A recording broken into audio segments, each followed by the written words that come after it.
చిన్నప్పటి నుంచి కూడా తను ఒక్కతే ఆడుకునేది, ఒక్కతే డీసెంట్ గానే ఉండేది. ఖచ్చితంగా చదువుకుంటుందండి.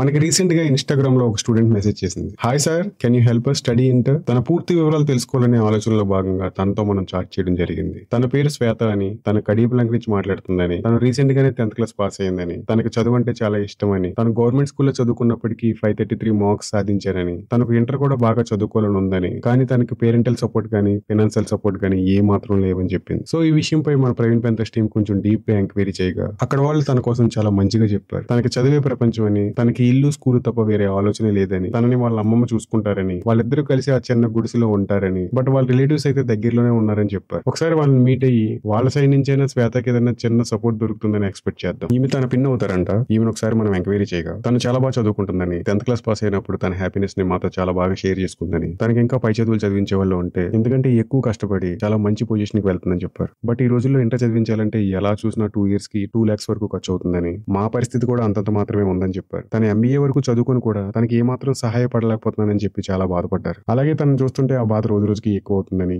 ఎందుకంటే తన తోటి క్లాస్మేట్స్ అందరూ వచ్చి నేను ఆ కాలేజ్ లో జాయిన్ అయ్యాను, ఈ కాలేజ్ లో జాయిన్ అయ్యాను అని చెప్తూ ఉంటే తను ఇంకా రోజు రోజుకి డిప్రెషన్ లోకి వెళ్ళిపోతుందని చెప్పారు. ఇంకా ఫైనల్ గా మనం శ్వేతతో మాట్లాడాల్సిన సమయం వచ్చింది. తను మనతో మాట్లాడిన ఫస్ట్ వర్డ్ ఏంటంటే, సార్ నన్ను మీరైనా చదివించండి, నేను కష్టపడి చదువుకొని మీకు మంచి పేరు తీసుకొస్తాను, నన్ను మీరు నమ్మండి సార్, నాకు చదువు అంటే చాలా ఇష్టం అని బాధగా చెప్పింది. ఇప్పటి వరకు తన కోసం చెప్పిన వారు ప్రతి ఒక్కరు చాలా పాజిటివ్ గా చెప్పారు. మనకు కూడా తను ఎలాంటిదో తెలుసుకోవాలనే ఆలోచనలో భాగంగా ఒక చిన్న టెస్ట్ చేద్దామని డిసైడ్ అయ్యాం. తనకు ఒక బాక్స్ చూపించి ఇందులో నీలాగే కష్టపడి చదువుకుందాం అనే ఆలోచన ఉన్నప్పటికీ ఏ సహాయం లేక బాధపడుతున్న ఒక 5 స్టూడెంట్స్ నేమ్స్ ఇందులో ఉన్నాయని, ఇందులో నీ నేమ్ కూడా ఉందని, దీనిలోంచి ఒక స్లిప్ మనం బయటికి తీస్తామని, అందులో నీ నేమ్ వస్తే మాత్రం నిన్ను ఇప్పుడే తీసుకెళ్లి కాలేజ్ లో జాయిన్ చేస్తామని, లేదంటే ఎవరి నేమ్ అయితే వస్తుందో వాళ్ళని తీసుకెళ్లి జాయిన్ చేస్తామని చెప్పడం జరిగింది. సో ఒకవేళ ఈ 5 members లో తెలియ కనుక ఉన్నది అంటే కనుక 100% ఇలాగే తీసుకెళ్ళి ట్రై చేసి జాయిన్ చేస్తాం. ఇందులో నీ పేరు తీయలేకపోతే నెక్స్ట్ పర్సన్ దగ్గరికి వెళ్ళాలి మిమ్మల్ని.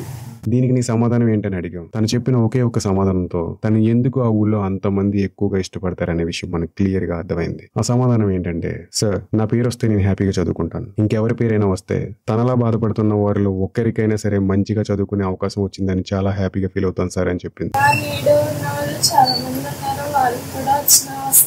We really so proud of her answer. Really hats off to her way of positive thinking. అలాగే మన MCC స్పోర్ట్స్ ఓనర్ అయిన బిషు బాయ్ తన ఫ్యామిలీతో ఇక్కడ ఒక 1 week మనతో స్పెండ్ చేయడానికి వచ్చారని ఆల్రెడీ దీని ముందు వీడియోలో చెప్పడం జరిగింది. సో ఇప్పుడు మనం చేయబోతున్న మంచి పనికి ముఖ్య అతిథిగా ఈయన్నే ఇక్కడికి తీసుకురావడం జరిగింది. ఈయన మహారాష్ట్రకి చెందిన వ్యక్తి కాబట్టి ఈయనకి మన తెలుగు భాష ఇక్కడ ఏ మాత్రం అర్థం కావట్లేదు, కానీ ఇక్కడ ఉన్న వారి అందరి భావాలు అని క్లియర్ గా అర్థం అవుతున్నాయి. ఈయన కూడా ఇప్పుడు ఈ బాక్స్ లో తీయబోతున్న స్లిప్ లో శ్వేతనే మాత్రమే ఉండాలని చెప్పి బలంగా అనుకుంటున్నారు. కానీ ఇప్పుడే అసలు ఘట్టం మొదలైంది. ఆ బాక్స్ లో ఉన్న స్లిప్స్ లోంచి ఒక స్లిప్ ని పిక్ చేసుకుని మన చేతికి ఆయన్నే ఇమ్మని అడగడం జరిగింది. బట్ ఈయనకి ఈ స్లిప్ తీయడం ఏ మాత్రం ఇష్టం లేదు. ఇమ్మీడియట్ గా నో అని చెప్పారు. ఈ అవకాశం ఎలా అయినా శ్వేతకే రావాలని బలంగా కోరుకునే వారిలో ఈయన కూడా ఒకరైపోయారు. ఒకవేళ ఈయన తీసిన స్లిప్ లో శ్వేత నేమ్ కనుక లేకపోతే ఇక్కడ ఉన్న వాళ్ళందరికంటే ఎక్కువ ఈయనే బాధపడతారేమో అనే ఒక భయం. 1, 2, 3, 4, 5.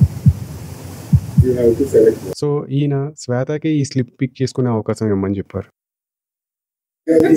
బట్ తిన మాత్రం సార్ ఎవరి పేరు వచ్చినా పర్లేదు మీరే తీసి ఇవ్వండి సార్ అని రిక్వెస్ట్ చేసింది. ఫైనల్ గా ఈ స్లిప్ తీయడానికి ఈయన అగ్రీ అయ్యారు.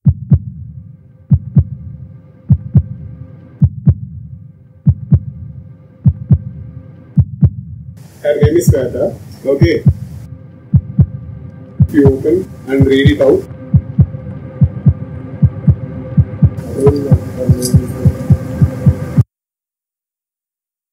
Sweta.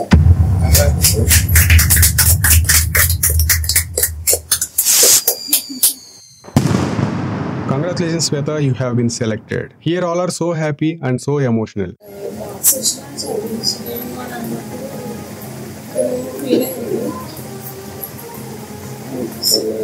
చదువుకున్నాము కాకపోతే అంత పెట్టి అంత స్థితిలో ఏదో చదివించాలని మీ గురించి ఫస్ట్లో మీకు చేసినట్టు నాకు చెప్పాను.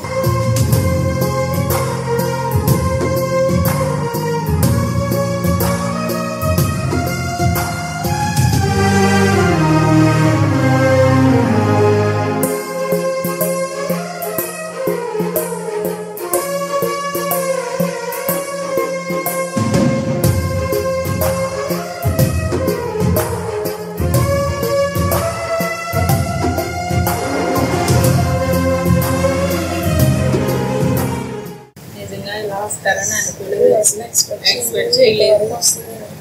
చాలా థ్యాంక్స్ అండి. ఇలాంటి పూర్ ఫ్యామిలీకి మీరు హెల్ప్ చేస్తున్నందుకు దేవుడు మీకు వేరే రకంగానే సాయం చేస్తారండి. ఇక్కడ మీ అందరి దగ్గర దాచిన ఒక నిజం ఏంటంటే, ఇక్కడ మనం శ్వేత కోసం ఎంక్వైరీ చేసినప్పుడు ఎప్పుడైతే తన కోసం చాలా మంచిగా విన్నామో అప్పుడే తనకి ఎలా అయినా హెల్ప్ చేద్దామని డిసైడ్ అయ్యాం. ఒకసారి గతానికి వెళ్తే మనం ఎగ్జామ్ కిట్స్ ఇచ్చినప్పుడు కూడా ఒక స్టేట్మెంట్ పాస్ చేయడం జరిగింది. కొంచెం అటు ఇటుగా ఆర్థిక స్థోమత ఇప్పుడు మనం అందులో బాగా చదివే వాళ్ళు ఎవరు ఉన్నారనుకోండి, అందులో ఒకటో ఇద్దరిలో తీసుకుని మనం చదివించవచ్చు. ఎవరైతే చదువు అంటే ఇంట్రెస్ట్ ఉండి ఫైనాన్షియల్ గా కానీ పేరెంటల్ గా కానీ సపోర్ట్ లేక బాధపడుతున్నారో వాళ్ళకి మన ప్రవీణ్ పెంతర్స్ టీం నుంచి సపోర్ట్ చేస్తామని చెప్పడం జరిగింది. అందులోనూ తన ఆడపిల్ల 10th క్లాస్ తోనే తన చదువు ఆగిపోతే ఆల్మోస్ట్ తన కెరీర్ మొత్తం ఆగిపోయినట్టు అయిపోతుంది. అలాగే తన లైఫ్ అంతా 4 గోడల మధ్య పరిమితం అయిపోతుంది. చూడడానికి అస్సలు బాగోదు. సో ఏ రకంగా చూసినా ఎంతకంటే మంచి అవకాశం మనకు రాదేమో హెల్ప్ చేయడానికి అనిపించింది. సో అప్పుడే ఎలా అయినా తనకు మనం హెల్ప్ చేద్దామని డిసైడ్ అయ్యాం. సో అందుకే మనం ఆ బాక్స్ లో ఉన్న అన్ని స్లిప్స్ లోనూ శ్వేతనే మాత్రమే రాయడం జరిగింది. ఈ నిర్ణయంపై మీ ఒపీనియన్ కూడా తెలుసుకోవాలని ఉంది. వీలైతే కింద కామెంట్ నుంచి చెప్పండి. ఓకే, అసలు విషయానికి వస్తే ఎప్పుడైతే తను సెలెక్ట్ అయిందో మన బిషు బాయ్ తన వంతు సపోర్ట్ తను చేసి తనకు ఆల్ ది బెస్ట్ చెప్పారు. శ్వేత నువ్వు ఏ కాలేజ్ లో చదువుకుంటావని అడిగాం. తను శ్రీ చైతన్య కాలేజ్ లో గర్ల్స్ క్యాంపస్ లో చదువుకోవడం తన డ్రీమ్ అని చెప్పింది.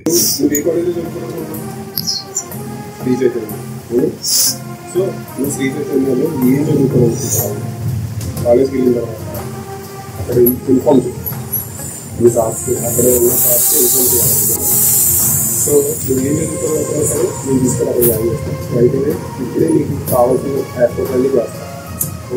మరి ఇంటర్లో ఏ గ్రూప్ తీసుకోవాలనుకుంటున్నాం అని అడిగితే ఎంపీసీ అని చెప్పింది. ఇంకేమాత్రం ఆలస్యం చేయకుండా అక్కడి నుంచి ఇమీడియట్ గా కాలేజ్కి స్టార్ట్ అయ్యాం. ఈ మార్గ మధ్యలో మా బ్రదర్కి తెలిసిన ఒక చైతన్య కాలేజ్ సార్ కి ఫోన్ చేయడం జరిగింది పూర్తి వివరాలు తెలుసుకోవడం కోసం. ఆ సార్ మనకు చెప్పిన మాటలు ఏంటంటే, తన గవర్నమెంట్ స్కూల్ బ్యాక్గ్రౌండ్ నుంచి వచ్చింది కాబట్టి తనకి ఎంపీసీలో నియాన్ ప్రోగ్రామ్ ఉంటుంది, అది తీసుకుంటే కనుక తను చాలా బాగా బ్యాలెన్స్ చేయగలుగుతుందని చెప్పారు. ఇందులో తనకి ఇంటర్ మరియు ఎంసెట్ 2 కవర్ అవుతాయని చెప్పారు. ఫీజు అయితే మాత్రం 40,000 అవుతుందని, కానీ మీరు చేసేది మంచి పని కాబట్టి చైర్మన్ సార్ తో మాట్లాడి దాన్ని 35,000 వరకు వచ్చేలా చూస్తానని చెప్పారు. సో ఫైనల్ గా మనం కాలేజ్ కి రీచ్ అయ్యాం. మనతో మాట్లాడిన సార్ ను కూడా మనం కలవడం జరిగింది. ఈయన మనల్ని చైర్మన్ సార్ దగ్గరికి తీసుకెళ్లారు. సార్ తనతో కొంచెం సేపు మాట్లాడిన తర్వాత శ్వేత చాలా తెలివైన అమ్మాయి అని, కష్టపడే తత్వం ఉందని, ఇంటర్ తో పాటు మెయిన్స్ కూడా తీసుకుంటే తన కెరీర్ చాలా బాగుంటుందని చెప్పారు. దీన్ని మేము ఎన్పిఎల్ అని పిలుస్తామని, దీనిలో ఇంటర్ ఎంసెట్ మరియు మెయిన్స్ కూడా కవర్ అవుతాయని చెప్పారు. తను కూడా మెయిన్స్ ని తీసుకుందాం అనుకుంటున్నానని చెప్పింది. బట్ ఫీజు అయితే 50,000 అవుతుందని చెప్పారు. అలాగే తను ఇక్కడ వాళ్ళ అమ్మమ్మని ఏజ్ లో వదిలేసి హాస్టల్లో ఉండలేదు. ఒక పక్క వీళ్ళ ఊరు నుంచి కాలేజ్ కి రావాలంటే దాదాపుగా 20 కిలోమీటర్లు ఉంటుంది. డైలీ సైకిల్ మీద రావాలంటే కష్టం అవుతుంది. అలాగే గవర్నమెంట్ బస్ ఎక్కితే రాజమండ్రి బస్ స్టాప్ లో దిగిన తర్వాత చాలా దూరం అయితే నడవాల్సి వస్తుంది. ఏం చేద్దాం? ఫైనల్ గా కాలేజ్ యాజమాన్యాన్ని వీళ్ళ విలేజ్ కి మీ బస్ ఫెసిలిటీ ఏదైనా ఉందా అని అడిగాం. ఉంది, బట్ బస్ కి ఇయర్కి వచ్చి ఇంకో 17,000 అవుతుందని చెప్పారు. ఎందుకో ఇదే శ్వేతకు బెస్ట్ ఆప్షన్ అనిపించింది. వెంటనే ఓకే చెప్పాం. సో ఇంకా ఏదన్నా ఇయర్ మొత్తానికి ఏమైనా ఖర్చులు ఉంటాయని మొత్తం కొటేషన్ ఇమ్మని అడగడం జరిగింది. ఓవరాల్ గా 80,000 ఖర్చు అవుతుందని చెప్పారు. బట్ మీరు చేసేది మంచి పని కాబట్టి కాలేజ్ సైడ్ నుంచి ఒక 15,000 తగ్గిస్తామని చైర్మన్ సార్ చెప్పారు. We feel so happy about it. Thank you so much chairman sir. Complete Shri Chaitanya college and team. So ఇప్పుడు మనం టోటల్ గా పే చేయాల్సింది 65,000. ఇవి మొత్తం మనం పే చేస్తే కనుక ఇయర్ మొత్తం తనకి ఇంకా పే చేయాల్సిన ఏమీ ఉండవు. ఇదంతా ఓన్లీ 1 ఇయర్ కి మాత్రమే. సెకండ్ ఇయర్ ఇంకా మేబీ ఒక 15,000 ఫీ పెరగొచ్చు అని చెప్పారు. అయితే ఈ టోటల్ అమౌంట్ ని ఒక 2 టైమ్స్ లో మనం పే చేసుకోవచ్చు అని చెప్పారు. మనమైతే ఇక్కడ ఫస్ట్ టైం ఫీ కింద ఒక 30,000 పే చేద్దామని డిసైడ్ అయ్యాం. అలాగే కాలేజ్ వచ్చేటప్పటికి జూన్ 1st వీక్ లో ఓపెన్ చేస్తానని చెప్పారు. సో కాలేజ్ ఓపెన్ చేసిన తర్వాత రెస్ట్ ఆఫ్ ద ఫీ కూడా పే చేద్దామని డిసైడ్ అయ్యాం. ఈ కంప్లీట్ అమౌంట్ మనకి ఎంసీసీ బ్యాట్ సేల్ చేయగా వచ్చిన ప్రాఫిట్ కాబట్టి, ఈ ప్రాఫిట్ మనకు రావడానికి మెయిన్ ఆరిజిన్ అయిన మన బిషు బాయ్ చేతుల మీదుగా ఈ ఫీ పే చేయమని రిక్వెస్ట్ చేయడం జరిగింది. ఈయన మన రిక్వెస్ట్ ని యాక్సెప్ట్ చేసి తన చేతుల మీదుగా శ్వేత ఫస్ట్ టైం ఫీ కింద ఒక 30,000 పే చేయడం జరిగింది. మేము నిజంగా చాలా హ్యాపీగా ఉన్నాం ఈ రోజు. మన సపోర్టర్స్ కి ఈ వీడియో ద్వారా నా మెసేజ్ ఏంటంటే, మీ ఏరియాలో కూడా ఇలా శ్వేతలా చదువు అంటే ఇంట్రెస్ట్ ఉంది, ఏ సపోర్ట్ లేక వాళ్ళు చదువును ఆపేస్తుంటే దయచేసి మీ వంతు సహాయం మీరు చేయండి. మీ ఒక్కరి వల్ల కాకపోతే కనీసం 10 మంది కలిసైనా ఒక్కరికి హెల్ప్ చేయడానికి ట్రై చేయండి. అప్పటికి అవ్వకపోతే కనీసం మమ్మల్ని కాంటాక్ట్ చేయండి. ఎందుకంటే ఇలా మధ్యలో ఆగిపోతున్న శ్వేత లాంటి స్టూడెంట్స్ ని ముందుకు నడిపించడం వల్ల రోజు రోజుకి పడిపోతున్న మన దేశాభివృద్ధిని తిరిగి పెంచగలిగే శక్తి మాత్రం స్టూడెంట్స్ కి మాత్రమే ఉంటుంది. ఈ రోజు మన రాజమండ్రి నుంచి నా వంతు సహాయం నేను చేశాను. రేపు మీ ఊరు నుంచి మీ వంతు మీరేం చేయాలో మీరే ఆలోచించండి. జై హింద్, జై Bharat. This is all about for today. This is Praveen Kumar from MCC sports by Praveen Panthers signing off.